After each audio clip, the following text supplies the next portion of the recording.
நான் உங்களை மாத்திரை சாப்பிட வேண்டாம்னு சொல்லல, இல்லை இந்த இன்சுலின் போட வேண்டாம்னு சொல்லல. நான் என்ன சொல்கிறேன் அப்படின்னா, நீங்கள் பேலன்ஸ்டு டயட் கரெக்டாக ஃபாலோ பண்ணீங்க அப்படின்னா, சரியா, பேலன்ஸ் கரெக்டாக ஃபாலோ பண்ணீங்க அப்படின்னா இந்த ஆபத்தான இன்சுலின் ரெசிஸ்டன்ஸ் சரியாயிடும் கண்டிப்பாக. இதனால தான் ஒரு ஆளுக்கு சுகரு, ப்ரெஷரு, கெட்ட கொலஸ்ட்ரால் வருது. சரியா, இந்த இன்சுலின் ரெசிஸ்டன்ஸ்னால தான் ஒரு ஆளுக்கு சுகர், ப்ரெஷர், கெட்ட கொலஸ்ட்ரால் வருது.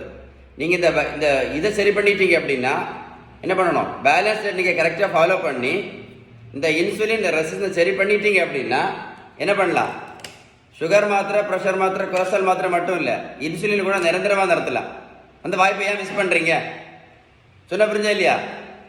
நீங்கள் இன்சுலின் ரெசிஸ்டன்ஸ் சரி பண்ணாலே போதுமே, நீங்கள் பேலன்ஸ் டயட் கரெக்டாக ஃபாலோ பண்ணாலே போதும், மாத்திரையெல்லாம் நிரந்தரமாக நடத்தலாம். அதான் சொன்னேன், இந்த வீடியோ சேவ் பண்ணி வைங்க. இந்த வீடியோ சேவ் பண்ணி வச்சுட்டு ஒர்க் அவுட் போட்டு கேளுங்க. நான் சொன்ன விஷயம் உங்களுக்கு கரெக்டாக புரியும். பொறுமையாக வீடியோ பாருங்கள். இந்த பெரியவங்களுக்கு பாருங்கள், 42 கிலோ வெயிட் குறைச்சிருக்கேன், 128லேருந்து 86 கிலோ. நான் ப்ரோட்டீன் பவுடர் கொடுக்கல, ஒன்றும் ஜூஸு கொடுக்கல, தேன் ஒன்றுமே நான் கொடுக்கல. நான் கொடுத்தது எல்லாமே பேலன்ஸ்டு டயட் மட்டும்தான். நீங்கள் பேலன்ஸ் டயட் ஃபாலோ பண்ணீங்கன்னா, திரும்ப சொல்கிறேன், இந்த இன்சுலின் ரெசிஸ்டன்ஸ் சரியாயிடும். இது சரியாச்சுன்னா மாத்திரையே வேண்டாம், இன்சுலின் வேண்டாம். புரிஞ்சுதா இல்லையா? ஒரு நாளைக்கு 4 மாத்திரை சாப்பிட்டோன்னு வைங்களேன், ஒரு வருஷத்துக்கு மட்டும் 1460 மாத்திரை சாப்பிடணும். எதுக்கு தேவையில்லாமல்? இந்த வீடியோ சேவ் பண்ணுங்க, உங்கள் ஃப்ரெண்ட்ஸுக்கு ஷேர் பண்ணி கொடுங்க. நிறைய பேருக்கு யூஸ்ஃபுல்லான வீடியோ, நிறைய பேருக்கு யூஸ்ஃபுல்லாக இருக்கும். சரியா?